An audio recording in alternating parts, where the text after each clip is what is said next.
Ini hanya mobil satu-satunya ya? Iya, karena di tempat lain Chinese nggak mau take part dalam family planning. Oh, sih. Singkawang berhasil karena MABT, makanya BT, MABT ya, Majelis Adat dan Budaya Tionghoa. Okay. Maka board dari BKKBN merasa sangat bersyukur bahwa participation dari Chinese ada dan ini dilakukan di Singkawang. Ini dilakukan di Singkawang.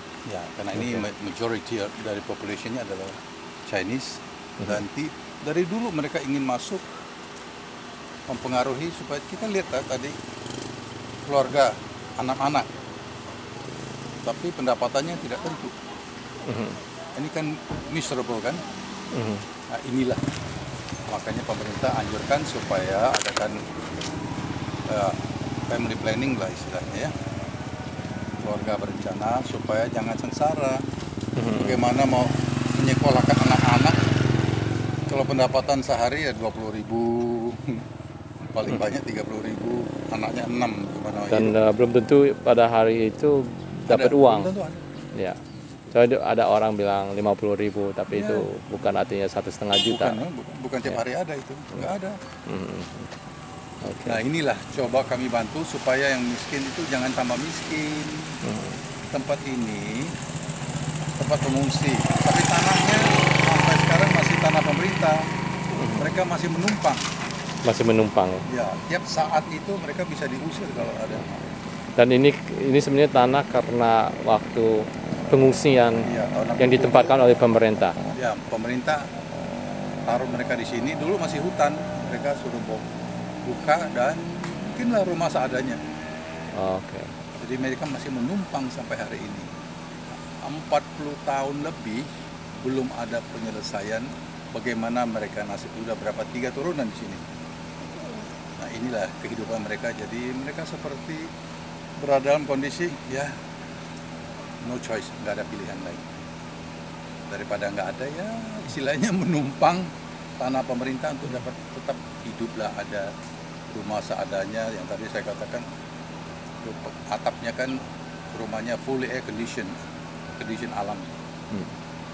Yang saya lihat ada juga 2 anak di sini yang tidak mau sekolah.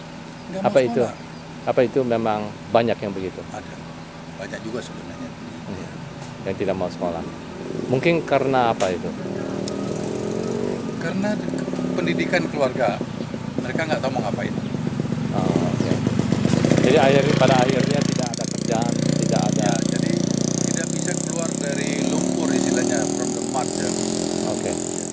Jadi terpaksa tinggal di sini, hidup di sini, pengangguran. Banyak yang anak yang mungkin kalau ada kenalan dan sebagainya udah ke Jawa. Ke Jawa. Okay. Kalau ada kesempatan. Ada kesempatan. Yang di sini yang nggak ada kesempatan cari emas, ya masuk hutan keluar hutan. Kalau dapat emas pulang-pulang mungkin dapat hanya berapa duit. Anak-anak banyak sekali, sehingga bisa kita bayangkan. Saya pernah ketemu di situ tadi nggak ada. Ada keluarga yang punya 4 anak. Mereka hidup dengan 20.000 sehari. 20.000 sehari. 4 anak jauh. 4 anak. Sangat susah. Ya. Okay. 4 anak, 20.000 sehari. Nah ini contoh, bukan hanya satu, tapi banyak. Jadi dari situ kita bisa melihat bagaimana mereka seperti desperate ya, tidak tahu mau mengapain, apalagi. Seperti mereka ada di dalam lumpur, kalau tapi orang tidak tangannya tarik itu bisa tenggelam. Nah, teoritis di sini kan kalau orang yang punya duit, yang banyak punya duit Jakarta kan bisa bikin pabrik di sini. Betul. Tapi the question is pabrik apa? Kalau bikin pabrik kan bisa bikin beri mereka pekerjaan. Tapi kan secara ekonomi pabrik apa yang visible? Jadi kalau hanya teori-teori saja mengatakan mau investasi di Singkawang, kan mesti orang-orang ini yang dikasih pekerjaan lagi ya. Ya ini yang nggak ada. Jadi mereka tetap tidak tertolong. Ini yang menyedihkan. Jadi sangat menarik kan? Ada rasa pride-nya, ada rasa bangganya untuk menyembunyikan angka itu, dia bilang dia jual sayur 1 juta itu impossible. Kalau dapat berapa puluh ribu juga very good.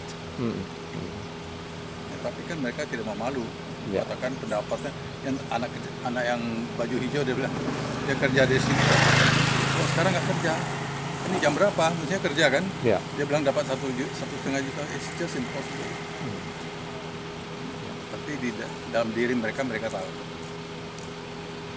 Jadi masalah ini mereka harus cari jalan sendiri.